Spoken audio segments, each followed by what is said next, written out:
말씀과 인물.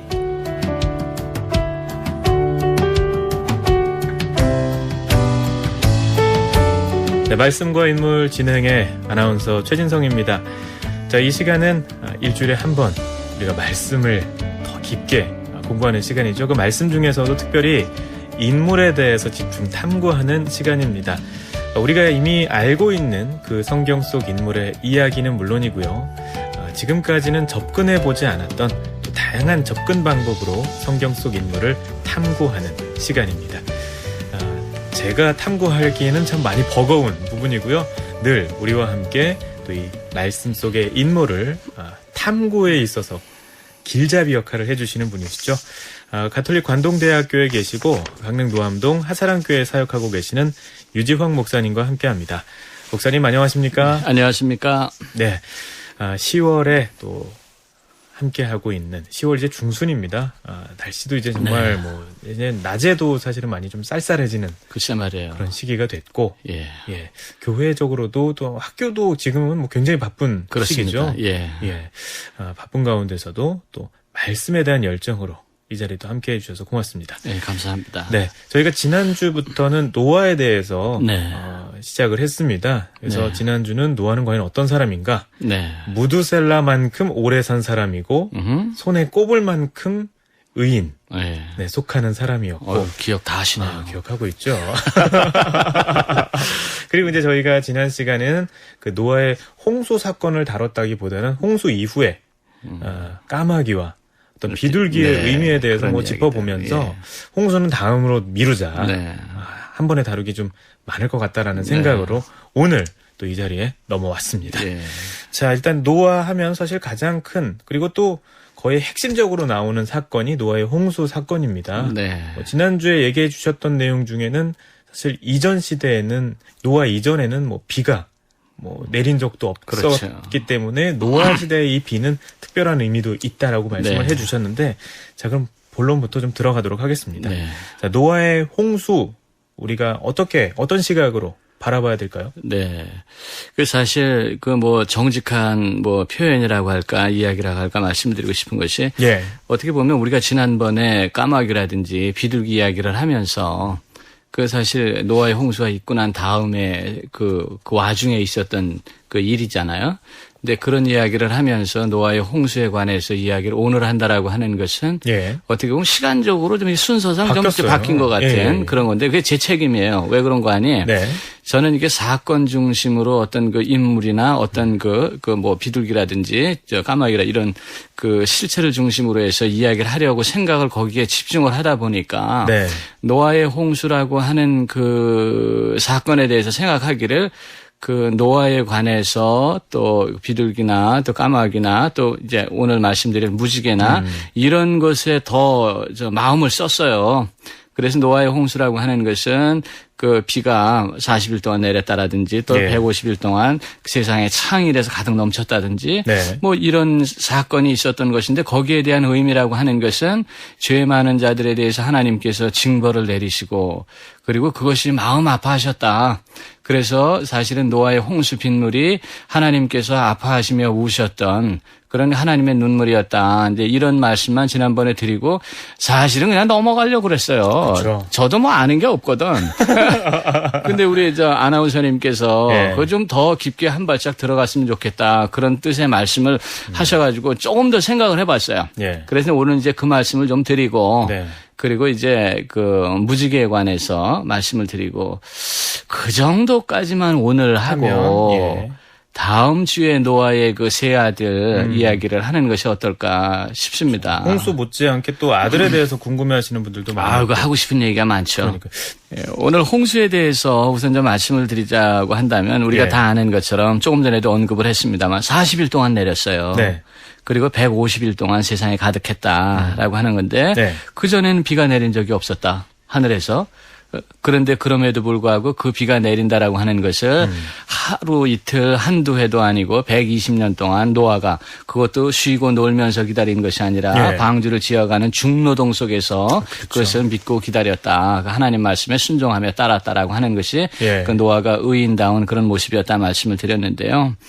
그러니까 우리가 그 노아의 홍수를 생각할 때 그 이 점을 생각을 해보고 싶어요. 하나님께서 이 세상을 창조하시고 사람들을 나게 하시고 그래서 그 사람들을 사랑하셨단 말이죠. 근데 그 사람들이 이게 죄, 이게 악, 이게 너무 이게 넘친 거예요. 예, 그래서 예. 죄악에 관영해서 한탄하셨다. 이제 그런 얘기가 나오는데 노아의 홍수는 가인과 아벨, 아담과 하와의 자식 둘이 있었는데 아벨이 죽어서 가인이 쫓겨나서 떠돌게 됐고 그런 후에 셋이라고 하는 세 번째 아들이 나타났고 그 후손들이 있었고 예. 그래서 보면은 셋의 후손, 그러니까 아담과 하와의 세 번째 자식, 셋의 후손인 그 하나님의 아들들과 예. 그다음에 가인의 후손인 사람의 딸들. 우리가 성경을 보면 그것이 이제 셋의 후손을 아들로 하나님의 아들들, 예. 가인의 후손을 사람의 딸들로 그렇게 해석을 하고 있거든요. 예. 그러니까 유대 랍비들 같은 경우도 그렇고. 그렇죠. 그래서 그들이 결혼해서 낳은 자식들이 네피림 용사들이었다고. 얘들은 용사들이었다가 싸움을 좋아하고 싸움을 잘했단 말이에요. 그런 네. 싸움, 그 전쟁, 전투, 그 가운데서 사람의 욕심이 드러나고 또 여러 가지 많은 그 살상이 생기고 갈등이 생기고 온갖 죄가 나타나지 않았겠습니까? 그런 죄로 인해서 하나님이 아파하셨단 말이죠. 예. 자, 그럼 하나님 세상을 창조하시고 사람들에게 창조하셨으면 전지하시고 전능하신 사랑의 하나님께서 왜 사람들 창조해가지고 사람들 이렇게 살게끔 죄를 짓게끔 내버려 두셨을까? 기왕 창조하신 거 잘 살고 선하게 살도록 잘 처음부터 잘 감독하고 잘 관리하고 잘 이끌어 놓고 다 이게 준비를 이렇게 섭리해 놓으시죠. 그렇죠. 왜 이렇게 만들었을까? 이런 생각을 하게 되잖아요. 근데 사랑한다라고 하는 것을 생각을 해봤을 때 하나님이 세상과 사람을 창조하실 때 사랑하는 마음으로 창조하신 거고 사랑하는 마음으로 사랑의 시선으로 바라보셨을 텐데 그러면 그 사랑했는데 왜 사람들이 저렇게 죄를 예. 짓게 되었을까? 그래서 결국 홍수까지 내리시게 되었을까? 그렇죠. 근데 사랑한다는 거를 뭐 여러 가지로 정의를 할 수 있겠습니다만 저 어렸을 때 옛날에 나훈아의 노래 사랑은 눈물의 씨앗 뭐 이런 얘기도 있었는데 예. 근데 사랑이 뭐냐. 네. 근데 이 노아의 홍수 사건을 이렇게 생각하면서 보면 성경적으로도 보면 사랑한다고 하는 것은 내가 위하는 사람에게 내가 좋아하는 상대에게 나의 자유를 완전히 주는 거예요. 사랑은 사랑하는 사람에게 나의 자유를 완전히 주는 것. 그래서 내가 저 사람의 종이 되고 저 사람이 나의 주인이 되게 하는 것. 그것이 사랑하는 거거든요. 예. 그 자유를 완전히 주고 나는 자유를 저 사람에게 주고 나는 종이 된다고 하는 것에서 사랑의 모든 것이 나타나는 거거든요. 네. 하나님께서 사람을 사랑하셨는데 아주 똑똑하게 아주 멋있게 뭐 여러 가지 다 준비해 주시면서 창조하셨다 할지라도 그 사람에게 자유를 주시지 않았다면 결코 완전한 사람으로서의 하나님의 형상으로서의 온전한 존재로서의 사람이 되지는 않았을 거란 말이에요. 자유를 주셨기 때문에 예. 보시기에 좋았더라.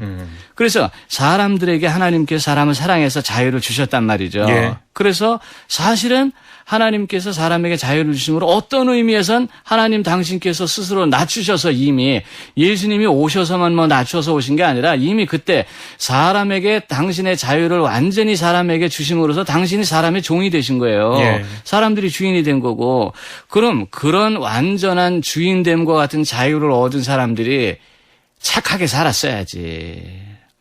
바르게 살았어야지. 네. 하나님 기뻐하시는 모습대로 살았어야지. 근데 그렇지 아니하고 쌈박질하고 온갖 죄를 저지른 거 아니에요. 셋의 후손 하나님의 아들들과 예. 가인의 후손 사람의 딸들이 결혼해서 낳은 그 용사들 네피림들이 그들을 중심으로 한 사람들의 죄를 범했단 말이죠. 그래서 하나님이 참다 결국은 결심하신 것이 얘네들 쓸어버려야 되겠구나. 그래서 한 것이 우리가 다 아는 것처럼 노아의 홍수가 아닙니까? 예. 근데 노아의 홍수라고 하는 게 이 하나님께서 사랑해서 자유를 주신 자들의 죄악 때문에 그래 된 것인데 이것은 다르게 우리가 생각해 보면 사랑의 매를 치신 것과 같아요. 사랑하셨기 때문에 또한 그렇게 하실 수밖에 없었던 노아의 홍수를 주실 수밖에 없던 사랑의 매를 드시는 것과 다름없었는데 그 사랑의 매를 드시는 심정으로 하나님께서 그 사람들을 징벌하신 것이 노아의 홍수였다. 그 단순한 빗물이 아니라 하나님의 눈물이었다.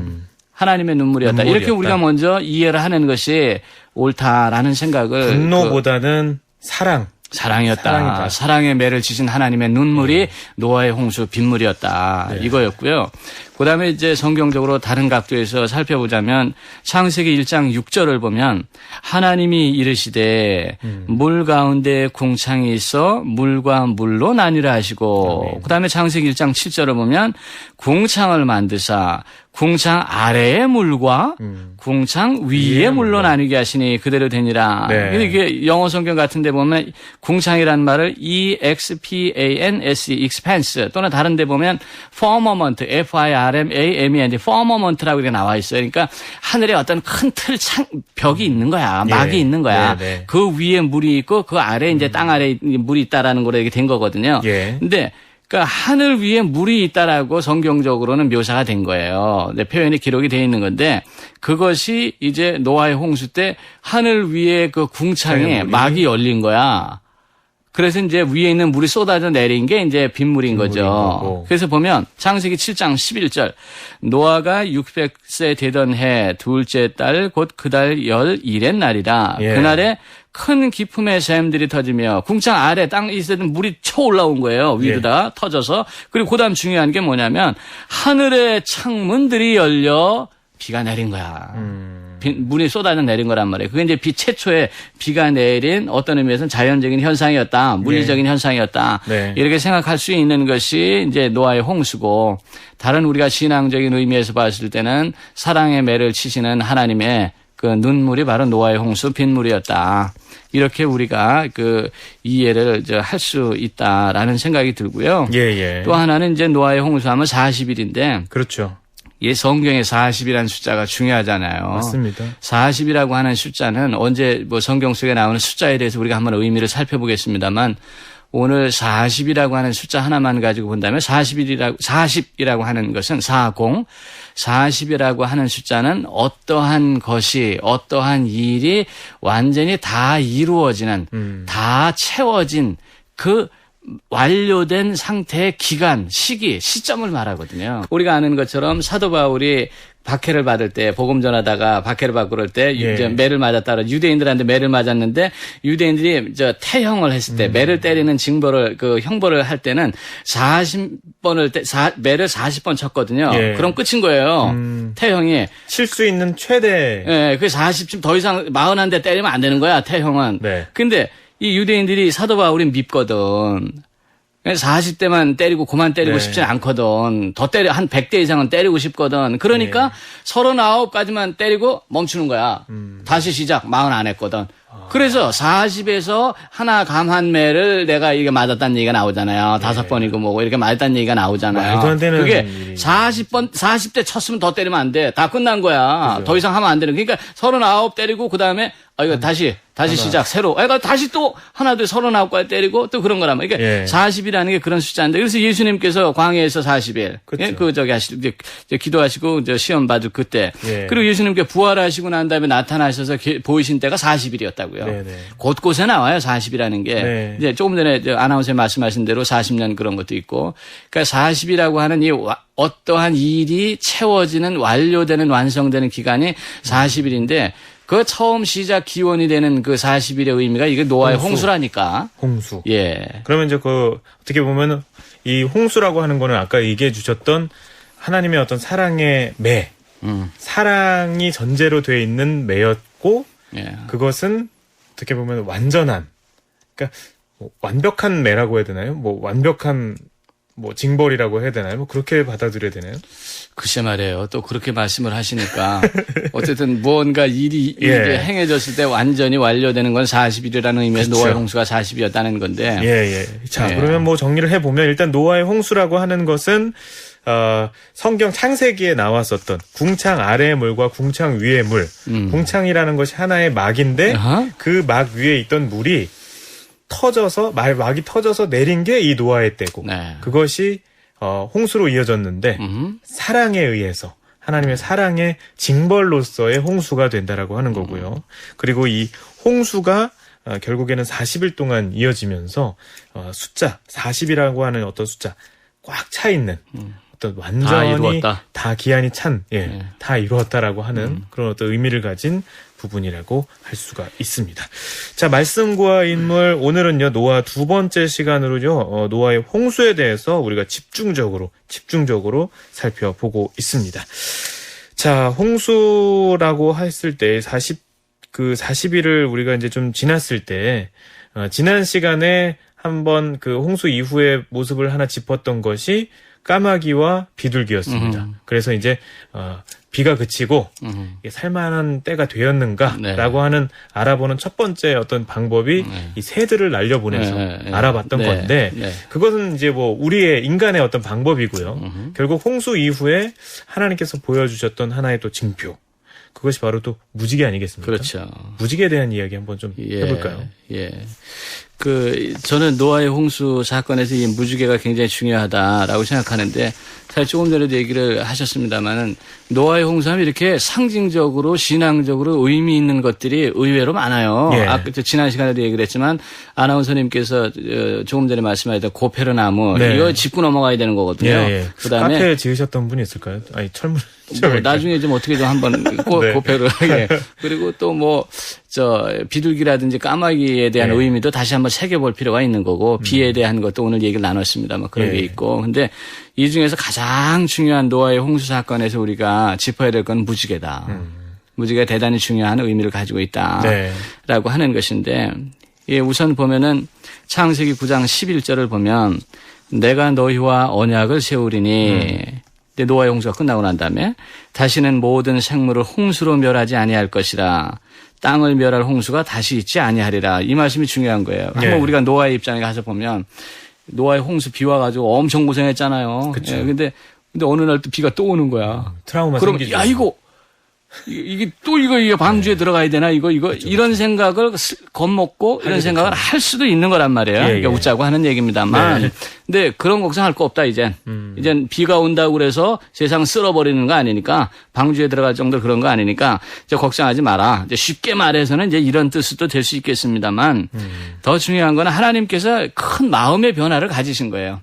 우리가 지난 시간에 얘기한 것이 노아의 그 홍수 그 이후로 그 밤낮에 기온의 차이가 생겼다든지 그렇습니다. 또 계절의 변화 차이가 생겼다. 그리고 또 이제 육식 그 동물의 고기도 먹을 수 있는 변화가 생겼다라고 얘기를 드렸습니다만 노아의 홍수 있고 난 다음에 가장 큰 변화는 하나님의 변화셨다고. 하나님의 변화. 자연의 변화보다는 사실은 하나님의 변화였는데 이게 어떤 변화였냐면 아무리 사람들이 죄를 지어도 다시는 징벌하지 않으시겠다는 거예요.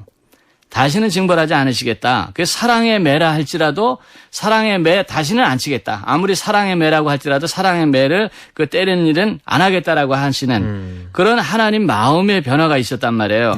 근데 나중에 사람들이 계속 여전히 많은 죄를 지었잖아요. 그 죄를 위해서 하나님 홍수를 또 내리신 건 아니잖아요. 약속하신 대로. 사랑의 매를 때리지 않겠다. 그래서 어떻게 하셨냐면 사랑의 매를 때리는 대신 당신 스스로 때리셨다고.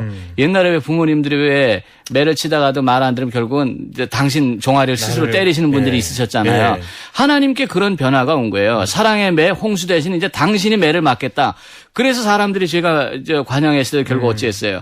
당신께서 사랑의 모습으로 독생자 예수 그리스도를 이 땅에 보내셔서 십자가에 매달려 돌아가시는 당신을 매를 치시는 것과 같은 그런 방법으로 결국은 이 죄의 하나님께서 그 변화를 보여주셨던 거 아니에요? 이제 그런 뜻의 말씀인 것이 사실은 이제 내가 다시는 홍수 안 내려보낸다. 그래서 주신 것이 창세기 9장 13절. 내가 내 무지개를 구름 속에 두었나니 이것이 나와 세상 사이의 언약의 증거니라. 이 무지개가 중요하단 말이죠.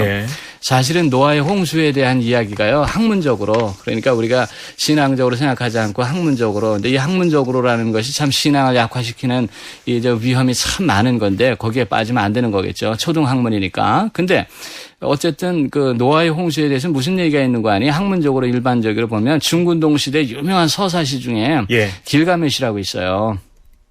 길가메시라고 있는데 거기에 홍수 얘기가 나와요.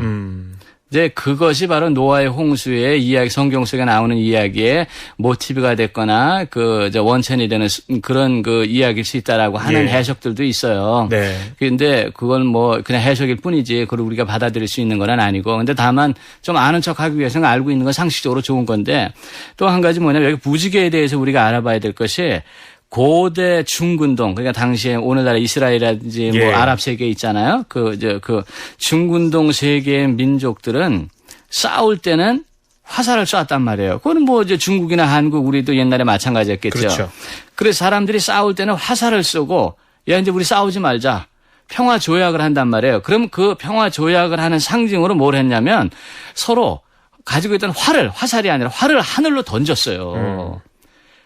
그때 당시 실제적인 역사적인 문화적 관습이었다고. 그래서 싸울 때는 화살을 쏘았지만 이제 평화 조약을 맺을 때는 활을 위로 던졌거든요. 그래서 하늘 위에 던져진 활이라고 하는 것은 창공의 활이라고 하는 것은 평화를 의미했거든요.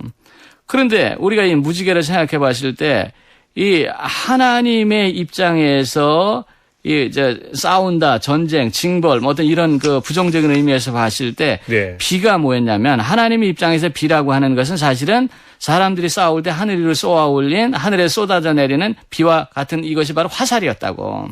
그래서 하나님의 화살은 비였거든요. 비유컨대. 그러면 하나님의 활이 뭐냐? 그게 무지개라고. 무지개가 활처럼 생겼잖아요. 예? 그렇게 생각할 수 있는 건데 이 무지개는 하나님의 화살과도 같은 무기였던 그 비를 평화를 뜻하는 활 모양으로 만들어서 하늘 창공에 걸음으로써 띄움으로써 하나님과 사람 사이의 전쟁, 그런 하나님 징벌하신 거지만 뭐 전쟁이라는 표현은 어울리지 않습니다만 비유컨대 그런 아픔의 상태가 끝났다라고 하는 평화를 의미하는 게 무지개예요. 예. 그러니까 다시 말씀드려서 하늘 위에 화살이 있다? 그거는 전쟁. 근데 하늘 위에 활이 있다? 그건 평화란 말이에요. 그래서 하나님께서 이제는 화살과도 같은 비를 이제는 쓰지 아니하시고 활을 띄워주셨단 말이에요. 그게 무지개였다는 거죠. 그래서 무지개를 영어로 뭐라 그래요? 레인보우라고 그러잖아요. 레인, 비, 그다음에 BOW, 보우. 이거 활이잖아요. 활. 그러니까 무지개, 레인보우는 평화를 상징하는 거예요. 평화를 상징. 하나님의 무기와 같았던 하나님의 화살과 같았던 비가 활이 돼버린 거야. 활 모양이 평화를 상징하는 활이 돼버린 활 모양에 그래서 그게 무지개가 나타난 거란 말이에요. 그 무지개를 하나님께서 걸어주심으로써 다시는 너희들 징벌하지 않는다. 이렇게 폭력적인 이런 징벌 더 이상은 없다. 그래서 평화를 상징하신 그것이 바로 이 무지개다. 그것의 약속의 그 증거의 결과로 나중에 오신 분이 결국은 사랑의 매가 아니라 조금 전에 말씀드린 하나님 당신 스스로를 때리셨던 것과 같은 이 땅에 오신 예수님의 십자가 죽음이었다고. 아멘. 그래서 예수님께서 이 땅에 오셨잖아요. 이 땅에 오셨을 때 천사들이 나타나가지고 누가복음에 보면 2장 14절 천사들이 찬양을 한단 말이에요. 그렇죠. 근데 지극히 높은 곳에서는 하나님께 영광이요. 땅에서는 하나님이 기뻐하신 사람들 중에 뭐라고? 평화라고 그랬다고요. 평화. 평화라고 그랬단 말이에요. 주님이 오신 것은 평화란 말이에요. 그러니까 무지개의 하나의 실제적인 하나님의 약속의 증거물로서 사실 오신 게 그게 바로 예수님이셨다고요.